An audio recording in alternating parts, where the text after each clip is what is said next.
What's up, Pokemon trainers? You got Pokemon Master TC, and today I'm playing another game of What If.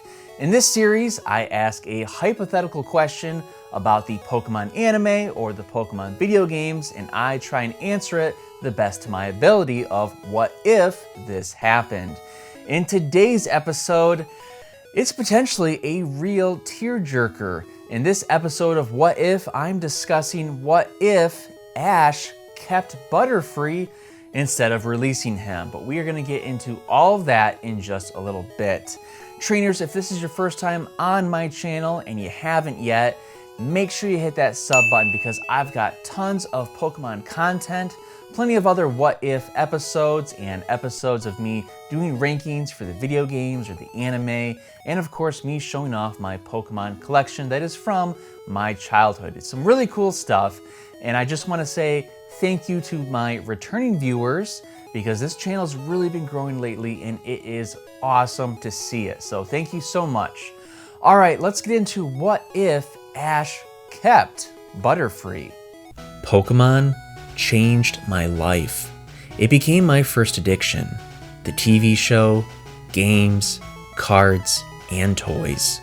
I was enamored by it all. Becoming a Pokemon Master was all that I cared about as a kid. And so, I became one. Join me, Pokemon Master TC, as I relive the most nostalgic part of my childhood and showcase my Pokemon collection. And most important of all, share my love of Pokemon with you.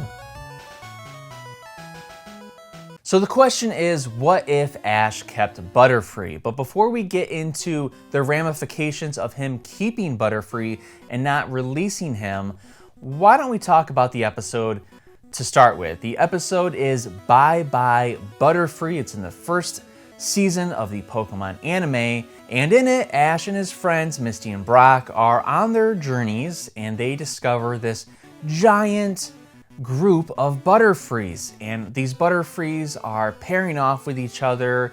It's mating season, and honestly, it's kind of cool to see this because you don't really see this in the first season of the anime a lot. I'm not entirely sure if you see, episodes that showcase Pokemon mating or their mating patterns in future seasons, but in the first one, it was kind of rare, so this was kind of a special episode right from the start. But in this episode, Ash kind of realizes that Butterfree wants to find a mate. Butterfree wants to be, no pun intended, free to find a mate. And Butterfree does. He finds a pink Butterfree, which I think we all know now is considered a shiny Butterfree. And so Ash's Butterfree is very attracted to it. And, the episode just goes off without any issues. Right? Wrong. Of course, Team Rocket has to screw up everything, and Team Rocket comes and starts to capture all the Butterfrees, and it just thinks it's going to be an easy payday to deliver these Butterfrees to Giovanni. Well, Ash's Butterfree breaks free, and then he rescues his potential mate, the pink Butterfree, and Ash ends up saying goodbye to his Butterfree. He releases Butterfree into the wild to go mate or make babies with this pink Butterfree. And you have to remember, Ash is 10 years old, and I think this is an extremely mature decision that he came to. Because if I was 10, I couldn't do that. Even today, even now as an adult, I would have a really tough time releasing my Pokemon. And I don't know, this is a part where I would love to hear from you viewers on this subject. Pokemon, I think of them as friends and I think of them as kind of like pets. I've had pets and I loved them to death, and I could never release them in the wild or say goodbye to them.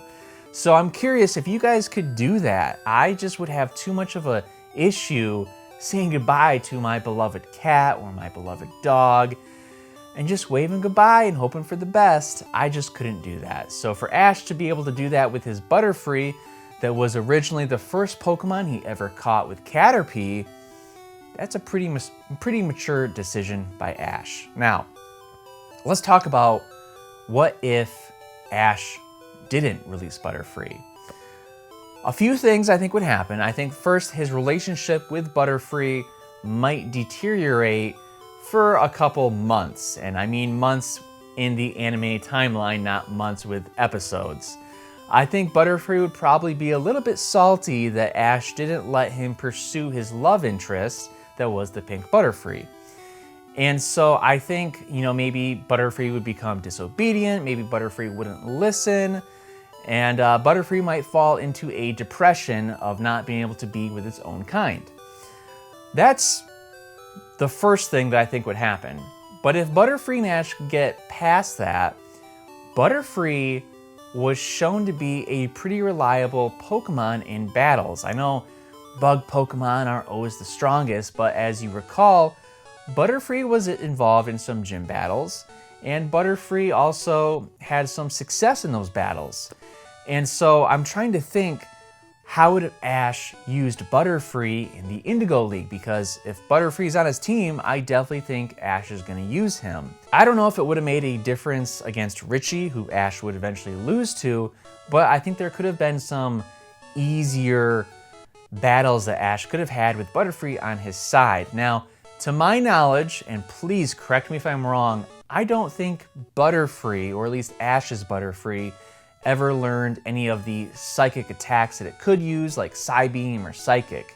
If Ash could train Butterfree to use Psybeam or Psychic, man, Butterfree could have become a serious powerhouse for Ash. And I would have loved to see what that would have looked like with Ash using Butterfree in the Indigo League and the Orange Islands and all of that good stuff. Now let's return to the topic of Ash releasing Pokemon and Butterfree specifically. The anime does this because they want to rotate new Pokemon in, and as a consumer, I think it makes sense. Or as someone that's in business, I think that makes sense. You want to rotate Pokemon in so it gains new fans and more merchandise and toys for the popular Pokemon. Butterfree had its time in the spotlight, and so, the writers wanted to introduce new Pokemon, and it could only do that by having Ash say goodbye to his old Pokemon. And so that's what happened with Butterfree. It was Ash's first Pokemon that he caught, and it was the first Pokemon that he would end up saying goodbye to that was extremely meaningful. The episode Bye Bye Butterfree definitely represents a maturity turning point for Ash. Now I know Ash is not the most mature person in the world. He's a 10-year-old boy, you gotta remember that, but it definitely was a lesson for him to learn that what's the best for him may not be the best for his Pokemon. And he had to make a sacrifice on his quest to becoming a Pokemon Master. He released one of his top performing Pokemon and one of his oldest friends. And I think that meant that Ash grew up a little bit in the episode Bye Bye Butterfree. So to recap it all, I think the short term, Butterfree is probably going to be a little bit upset with Ash, may become disobedient, not want to battle, and kind of ignore Ash's commands for a couple months in Ash's journey. But in the long term, if Butterfree and Ash could repair that relationship, Butterfree really could have been a juggernaut in battle for him, as long as it wasn't fighting any fire Pokemon. But if Ash could teach Butterfree some psychic attacks, that would have been a real wrecking ball in the Indigo League, and I wish we could have seen that. But trainers, I want to hear from you. Specifically, I do have a question for longtime viewers of the Pokemon anime. Did we ever see Ash's Butterfree and Ash reunite? I haven't watched any of the new anime. I've only seen the first couple seasons, so I don't know if you ever see Ash's Butterfree again. Let me know in the comments below if you do, because I would love to check out that episode. While you're in the comments, let me know, did Ash make the correct decision in releasing Butterfree? And if he didn't release Butterfree, what do you think would have happened? I would love to hear from you viewers. Don't forget to like this video and of course subscribe to my channel, because I've got tons of Pokemon content on the way. I've got tons of Pokemon content already on my channel, including a couple of other what ifs, especially the one that I just did was, what if Team Rocket died? What would that mean for Ash's journey to becoming a Pokemon Master? I think there's some good discussion topics in that video, so go check that one out if you haven't yet. Trainers, thank you so much for watching, and I wish all of you the best in catching them all.